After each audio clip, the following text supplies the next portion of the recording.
Hey, Enigma Hood here.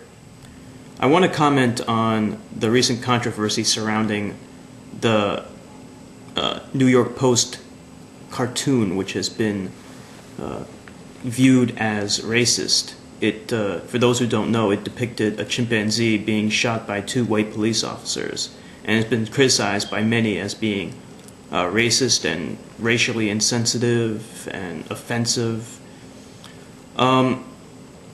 Just recently, the NAACP has issued a statement that they want the cartoonist and the editor of the cartoon to both be fired from the New York Post. Now, the New York Post has issued an apology, but I have not heard any kind of apology from the cartoonist himself. Basically,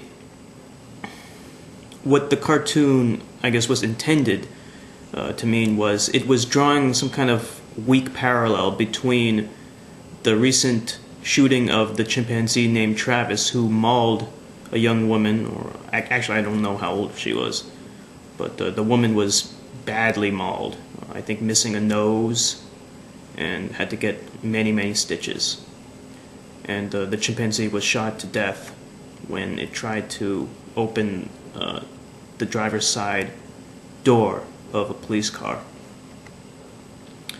And the other parallel that the cartoon was making was to the stimulus bill that has been recently signed into law by Barack Obama.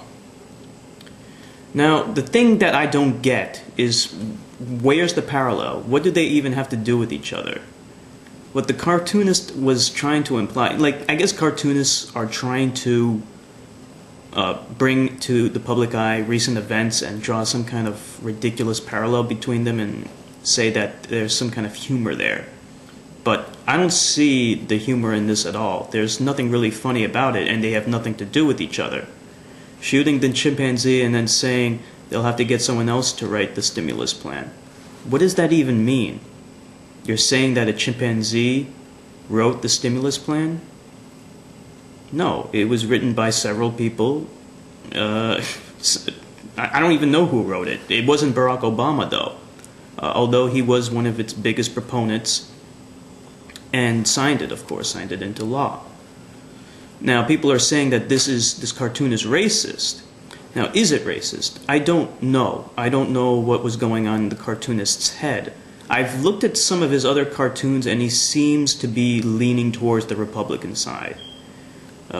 Since he's criticizing the stimulus bill, I can only assume that he is a Republican or he's conservative.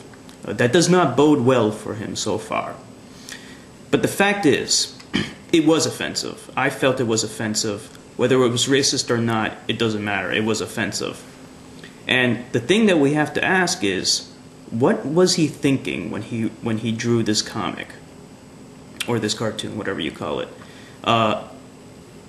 Is he not intelligent enough to know that there has been a history of racism which associates African Americans with monkeys and African apes? He doesn't know the history of racism. He doesn't know that.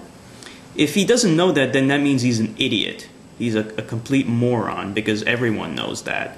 Everyone knows that parallel. If he knew and he drew it anyway, then that does indeed confirm that the cartoon was racist, because he knew the kind of reaction it would get, but he did it anyway. See, the thing is, you have to anticipate what kind of reaction this is going to get. Even if you say that, well, no, it wasn't intended for this group, it doesn't matter, because you knew full well that they would take it, they would perceive it in that way. That's the thing. The perception is everything. The intention of the cartoonist or the writer or whatever does not matter. It's how we take things. So therefore, he should have taken that into account when he was drawing his cartoon. And if he didn't, then he was a racist. And if he was ignorant, then he's an idiot. So I agree with the NAACP. Racism should not be tolerated if that was the case, and even if it wasn't, then it just means he's an idiot. So he should be fired. I agree with the NAACP on that, and the editor should be fired as well. That's just my opinion on it.